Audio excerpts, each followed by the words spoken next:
behind Loose Body. They feel their way around. Skip Jackson right around the outside. He's your second place driver. Vogel's up high. Ooh, shots got him. That's the box. I think the highlight was definitely the place to be to get an open run. Max coming back at Monty now. Your leader is Peter Attard. Running up high. 30 shots in 15. She is back in the air and the wind acting on these overhead wings. The wind is really picked up out here now. Shots. Adams on behind Garrett Pittman. Three Americans running together. A New Yorker back to an Oklahoma boy, a Suda, and a North Dakota racer. Warrnambool and Pittman and Shots. Downsy working Vogels over. Adams is checked out. Max coming back at Vogels. Pittman down the bottom trying to work Warrnambool. Mike Warrnambool is a very heavy racer. He has been extremely difficult to get by this weekend. Keeps the car nice and straight. Here comes Shots. Donnie is relentless. Moves up to a high line. 6 laps to go for the Chicken Man. He's right up with the lead. Jackson closing down though. Lap traffic at Magilton doesn't play a part. Jackson got the one car very sideways, going to get 3 strong ones, blowing the speed. Pittman right up behind the 3 of Warrnambool. Shots gets a run at both of them. Back straight away. Round the outside of Magilton. Shots going right with them. Late racing 40. Adard putting together a very good look at Shots. And Max. Oh, Tom, you got a problem. I think it's broken a left rear shock or something like that. A stop on the shoulders of a setting of Max's car. It has broken something in the rear end. Let's hope it holds on. Drama at number 5. 2 to go. It needs to hold on, and this could be a very bad incident. Sparks all over the rear end. Adard getting away. Jackson in the second spot. Trying to hold on his Max. 1 to go. There's your home and host together. Peter Attard, great drive to take the lead. Second is Jackson. Third is Warrnambool. Back to Pittman and Shots, and Max holds on. Woo! That was a worry. Back to Vogels. Luch Monty. Oh, that was scary for Max. Ladies and gentlemen, your heat race winner, Peter Attard in car number 53. Shields and David Anderson pace the field. Green flag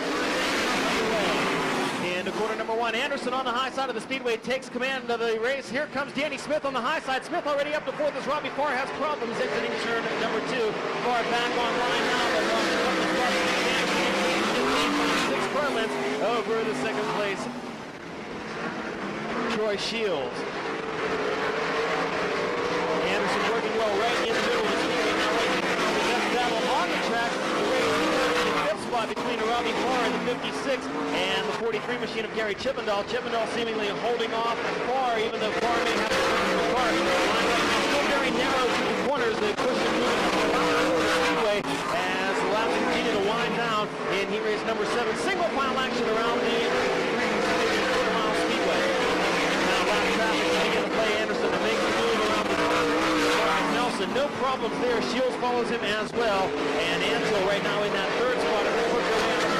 Still a battle for the 5th spot between the 56 of Robbie Farr and the 43 of Gary Chippendall. Now Farr to the high side, traps Chippendall behind the lap car, and Robbie Farr is through up into 4th.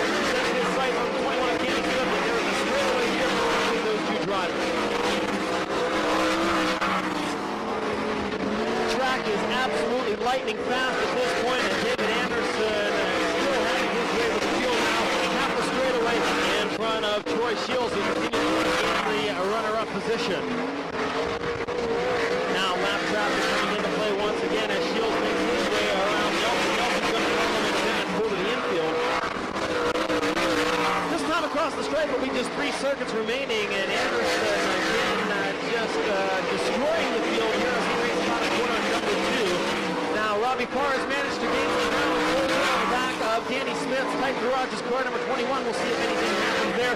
As Smith also trying to deal with the 96 machine of Grant Anvil. That is 3rd, 4th, and 5th right together in turn number 2. They are nose to tail as the race leader Anderson with the white flag exiting turn number 4. Problems for the leader. Anderson is off the pace on the backstretch, trying to make the move to the inside of Danny Smith. Anderson continuing under power, although very slowly. Caution flag flies. Go back to 2 laps to go. We will have the green flag is in the air. The restart will come at the orange cone on the front straightaway. 6 cars remaining under power on the speedway, but 4 of them any threat to win this one as the green flag finally goes back underway. Anto looks to the inside of Shields, can't make the move out of turn number 2, slides high, opens up the door. Darren Pittman wheel to wheel with Anto into turn number 3. They are side by side still into quarter number 4. Anto holding on to the spot as Pittman was unable to make the move. Now Robbie Farr to the inside of Pittman, exiting turn number 2, but can't make the pass there. Checkered flag flies, and it will be Troy Shields holding on to the victory.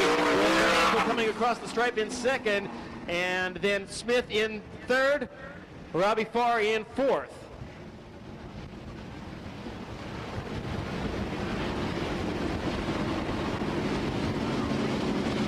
Troy Shields had a lot of tough competition right on his tail on that last restart, but was able to hold them off, and he'll be heading down toward victory lane. And Wade, any report on David Anderson? He leads away from Hunter. Down the bottom comes Furr. Back straight away.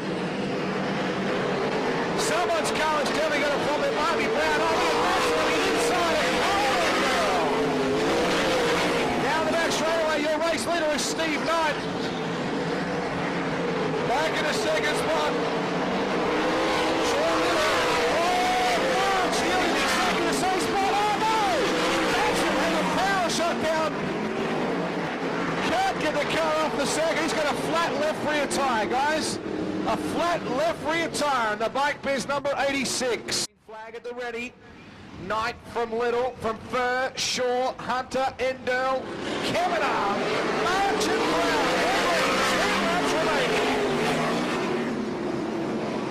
disappointment for Martin. Let's see what the Knight can consolidate his lead here. Endell coming after Hunter. They're all down the bottom. Everybody split out. Kavanaugh trying to come back at Endell. It's going to be a real challenge for the crew chiefs to make these cars work up high when no one else can run. Funny sounding exhaust. Exhaust may be bent up a little bit on that number 3. He comes up behind Kavanaugh. 7 laps to go. Steve Knight. Up the inside on Hunter. Oh, gets him just. And Kavanaugh trying to go at Hunter as well. Impressive this young guy, Charles Hunter. Once again, Martin moves up tantalizingly close to that turn 3-4 wall. Kavanaugh coming back at Hunter. Meanwhile, hunting for the lead is the 24th Flowcon car, Steve Knight. 4.5 laps left. Hunter, Kavanaugh, and March having never smooth the middle. Third is back in third. Nothing of it here. Not many people doing it. The straight line's got a very potent motor.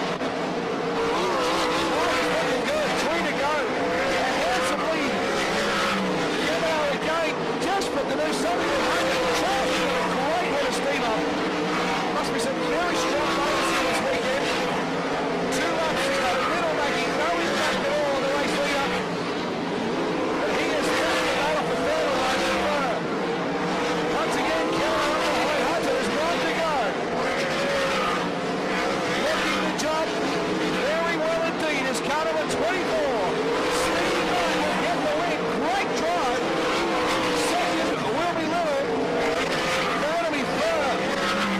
Shaw, Endell, Hunter, Kavanaugh and March. Back to David Brown.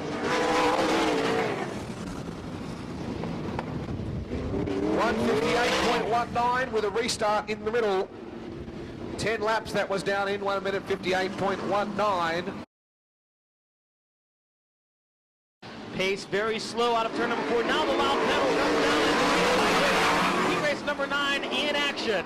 And an incredible jump on the start by Tony Mule. He is out in front. Danny Lasowski dueling with Jeff Shepard side by side into turns 3 and 4. Back in the back of the pack as Gary Brazier drifts high in turn number 1, opens the door, but the catfish, Danny Lasowski, unable to make the bottom side of the speedway work. Mule out in front of the field by Carlin, and then it's Adrian Marr running in third, Hodges in fourth, then fifth spot belongs to Brazier, Lasowski is sixth, Shepard is seventh, and then Barry Caldwell at the back of the pack. Gary Brazier trying the high side of the speedway, moving in about a half a lane further up the racetrack, entering turn number 1, unable to gain much ground on for later on in the evening. Now Jeff Shepard looks for the low side of the speedway, pulls right up on the back bumper. The Razor car number 20 in Lasowski going to try to level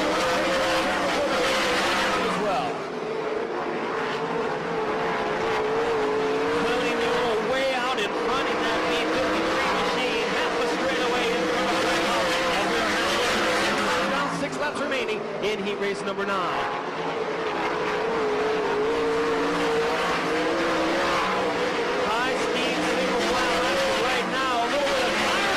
Of Jeff Shepard's car, and that right rear tire getting very hot there. You have to think that Shepard may have gone with a very soft nose of trying to make some moves.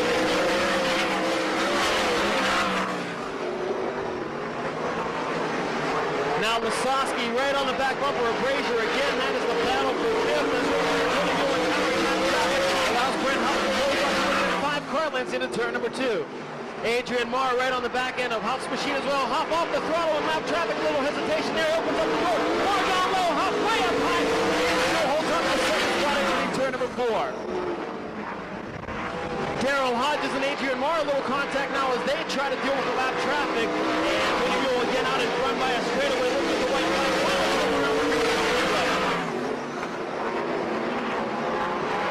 Shepard looked low but couldn't make the move because of the lap car. Tony Mule, the winner of heat race number 9. And for the Brett Huff, Adrian Marr third. Fourth spot to Darrell Hodges. Then it was Gary Brazier in 5th, Danny Lasowski 6th, Jeff Shepard in 7th, and Barry Caldwell 8th.